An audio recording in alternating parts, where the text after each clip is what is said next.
Right, అందరికీ శుభోదయం. ముందుగా ఆదినారాయణ అకాడమీ అఫీషియల్ యూట్యూబ్ ఛానల్లోని మిత్రులందరికీ నమస్కారం.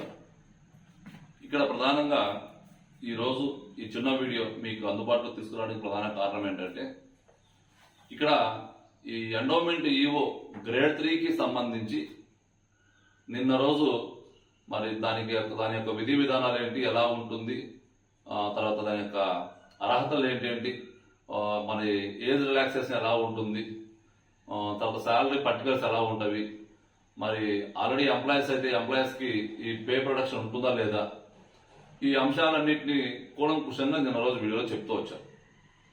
ఈరోజు ఈ వీడియో యొక్క సారాంశం ఏంటంటే, ఈ గ్రేడ్ 3కి సంబంధించి గ్రేడ్ 3 దీని యొక్క సిలబస్ అంటే తెలిసిన వాళ్ళు ఓకే, తెలియకపోతే కొంతమందికి ఉపయోగపడుతుంది. సిలబస్ ని మనం విశ్లేషించుకుంటూ వస్తాం. దీంట్లో జనరల్ స్టడీస్ ఒక పేపర్ ఉంటుంది, రెండోది హిందూ ఫిలాసఫీ ఒక పేపర్ ఉంటుంది. ఇక్కడ ఎగ్జామ్ కూడా స్క్రీనింగ్ ఎగ్జామ్ ఉంటుంది, అదే మాదిరిగా మెయిన్స్ ఉంటుంది. అంటే ప్రిలిమ్స్ ఉంటుంది, మెయిన్స్ ఉంటుంది. ప్రిలిమ్స్ లో స్క్రీనింగ్ ఎగ్జామ్ తీసుకుంటే 50 మార్కులు జనరల్ స్టడీస్ ఉంటుంది, 100 మార్కులు హిందూ ఫిలాసఫీ ఉంటుంది. జనరల్ స్టడీస్ 50 మార్కులు ఉంటుంది, హిందూ ఫిలాసఫీ 100 మార్కులు ఉంటుంది. ఇక మెయిన్స్ తీసుకుంటే జిఎస్ వచ్చేసి 150 మార్కులు ఉంటుంది, హిందూ ఫిలాసఫీ వచ్చేసి కూడా 150 మార్కులు ఉంటుంది. అంటే మెయిన్స్ ఏమో 300కు ఉంటుంది, ప్రిలిమ్స్ ఏమో 150 మార్కులకు ఉంటుంది. So general studies, Hindu philosophy ఈ 2 పేపర్లు మాత్రమే.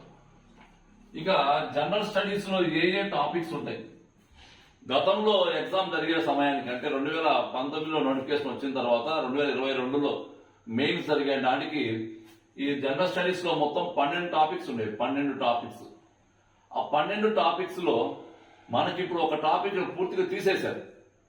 బైఫర్కేషన్, ఆంధ్రప్రదేశ్ బైఫర్కేషన్ చట్టం, ఆ చట్టం ఏదైతే ఉందో ఏపీ బైఫర్కేషన్ యాక్ట్ ని పూర్తిగా తీసేశారు. సో ఇప్పుడు బైఫర్కేషన్ చట్టం లేకుండా జిఎస్ ఉంటుంది. జిఎస్ అంటే జాతీయ అంశాలు, అంతర్జాతీయ అంశాలు, రాష్ట్ర అంశాలు, ఎకానమీ అంశాలు, పాలిటీ అంశాలు, history, geography, environment, science and technology, disaster, వీటితో పాటుగా ఒక 2 మ్యాథ్స్ ఏరియాస్ ఉంటాయి. అంటే లాజికల్ రీజనింగ్, డేటా అనాలిసిస్. ఇట్లా మొత్తం ఇప్పుడు జిఎస్ లో మొత్తం 10 టాపిక్స్ ఉంటాయి. 10 టాపిక్స్.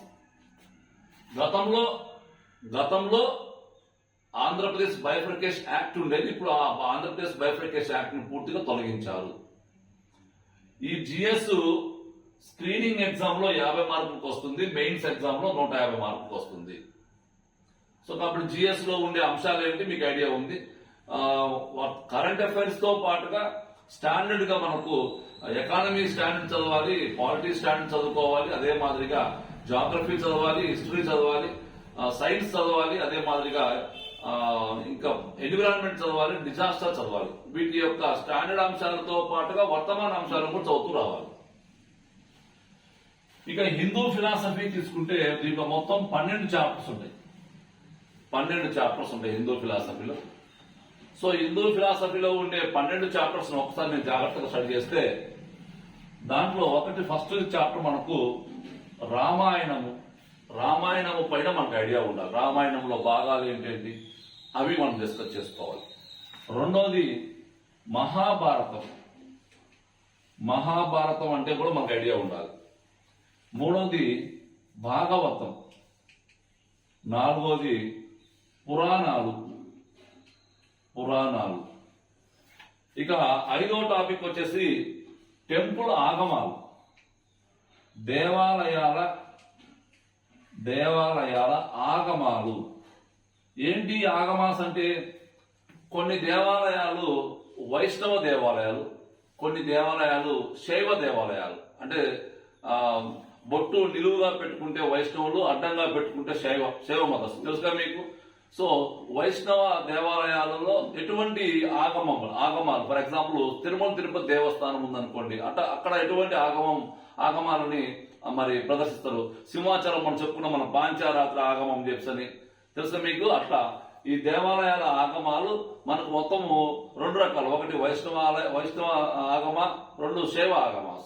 వీటితో పాటుగా మనకి ఇక్కడ శాక్తేయము స్త్రీ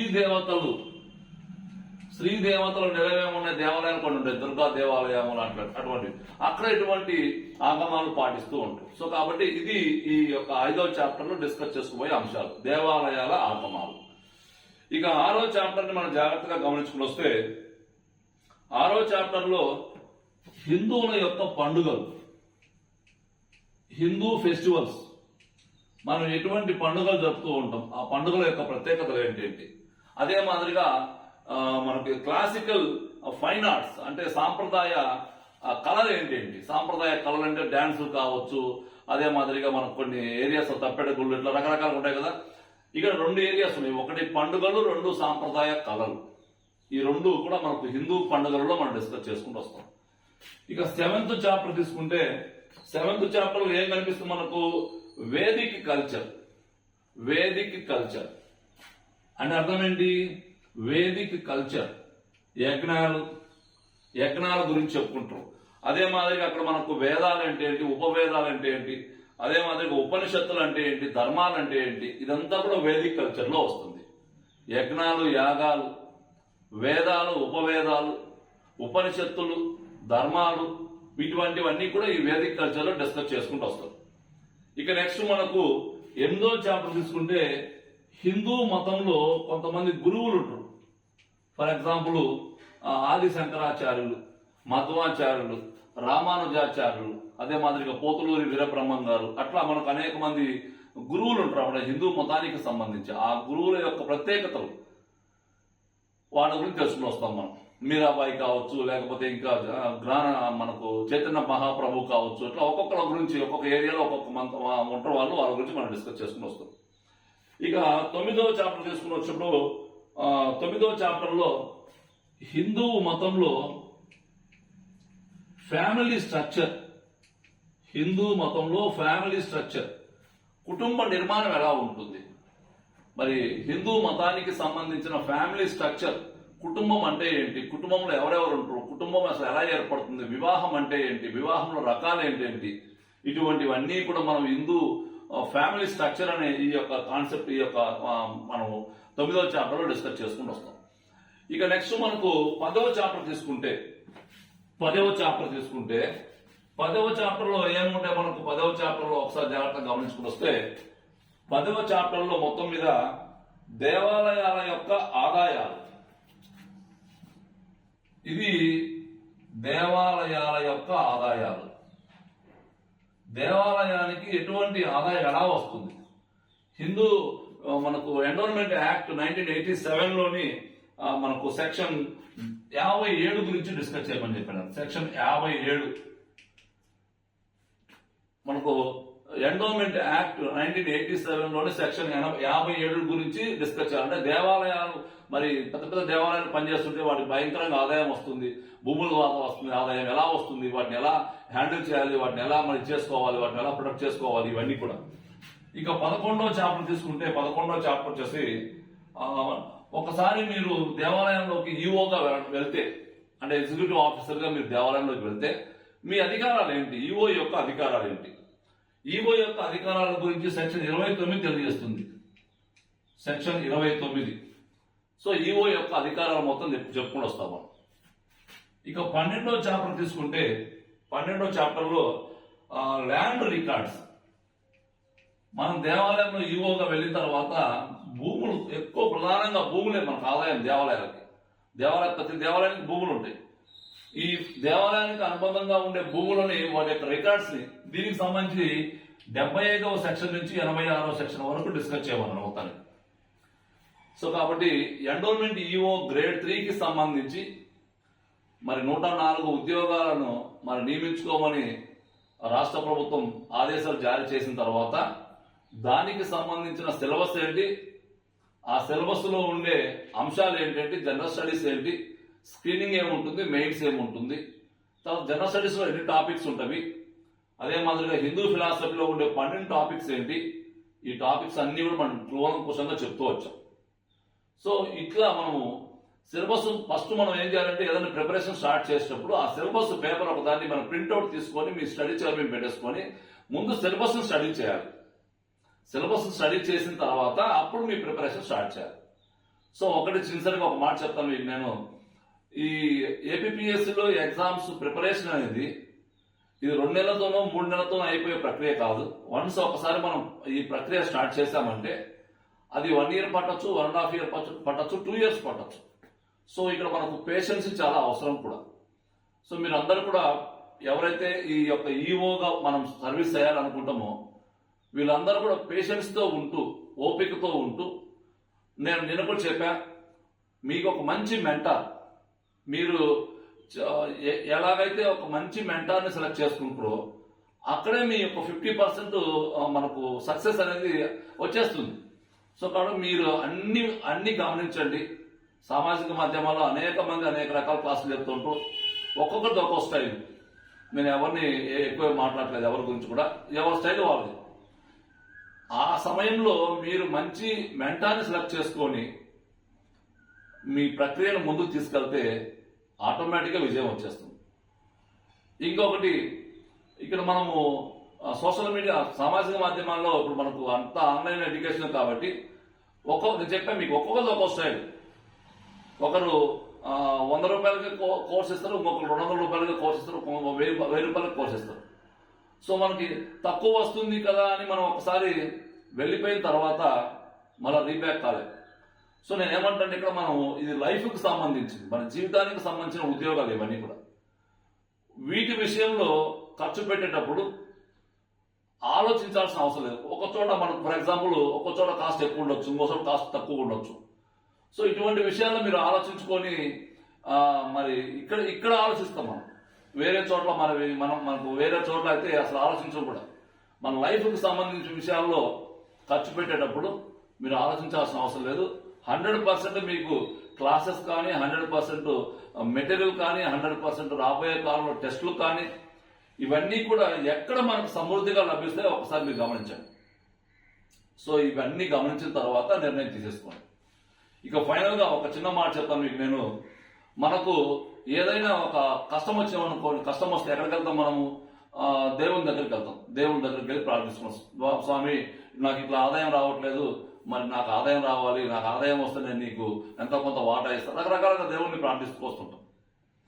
సో అట్లనే దేవుడికి కష్టం వస్తే, అంటే దేవుడికి కూడా కష్టం వస్తుందంటే, దేవుడికి ఒక దేవాలయంలో దేవుడికి అనేక రకాల ఆస్తులు ఉంటాయి. ఆ ఆస్తులన్నింటినీ మరి విచ్చలవిడిగా అందరూ ఆక్రమించేస్తారు. సో కాబట్టి దేవుడి యొక్క ఆస్తులకు కష్టం వస్తే దేవుని యొక్క ప్రతినిధిగా ఎవరుంటారు మొత్తానికి? ఇదిగో ఈ ఎన్రోల్మెంట్ ఈఓ ఉంటారు, ఎగ్జిక్యూటివ్ ఆఫీసర్ అంటారు.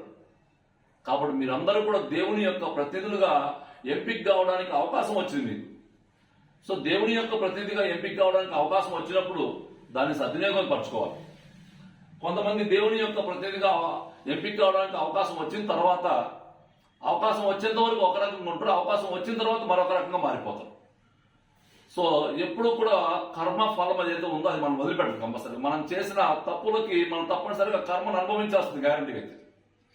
కాబట్టి ఇక్కడ దేవుని దగ్గర సర్వీస్ చేయాలనుకునే వాళ్ళకి మంచి ఆలోచన ఉండాలి.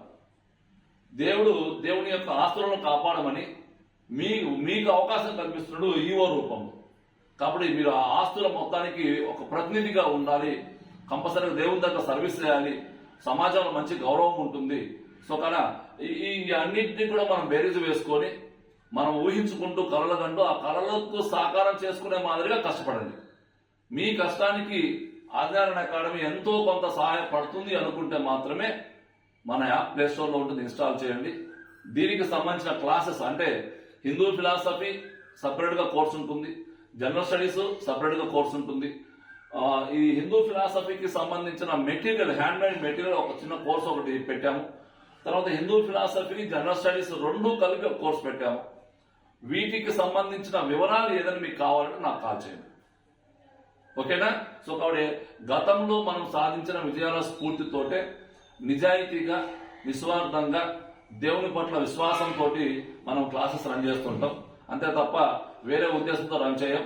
సో మీరు కూడా అంతే విశ్వాసంతో అంతే నమ్మకంతో మనం 24 మెంబర్స్ మనం గతంలో మనకు ప్లేస్మెంట్స్ తీసుకుంటే వాళ్ళు మన జాబ్స్ రాకముందు వాళ్ళ యాటిట్యూడ్ ఎలా ఉంది, జాబ్స్ వచ్చిన తర్వాత వాళ్ళ యాటిట్యూడ్ ఎలా ఉంది అది వాళ్ళకి తెలుసు. సో అట్లా మనం కూడా నీట్గా అందరూ ఒకే రకంగా ఉండరు. చెప్తున్నాం మళ్ళీ ఒకసారి, దేవుని యొక్క మరి ఆస్తులను రక్షకుడుగా మీరు మంచి రోల్ పోషిస్తాము అనుకుంటే కంపల్సరిగా మీకు మంచి సువర్ణ అవకాశం ఈ 104 ఉద్యోగాల్లో జిల్లాల వైజ్గా ఉంటుంది. అందరికి మంచి అవకాశం రాబోతుంది. కాబట్టి అందరూ కష్టపడి చదవండి. ఈ ఎలా చదవాలి, ఏం చదవాలి, ఎప్పటికెప్పుడు మీకు గైడ్ చేస్తుంది ఆందోళన ఎక్కడ. మీకు ఏదైనా డౌట్స్ ఉంటే నా నెంబర్ కాల్ చేయండి. ఓకేనా? Thank you.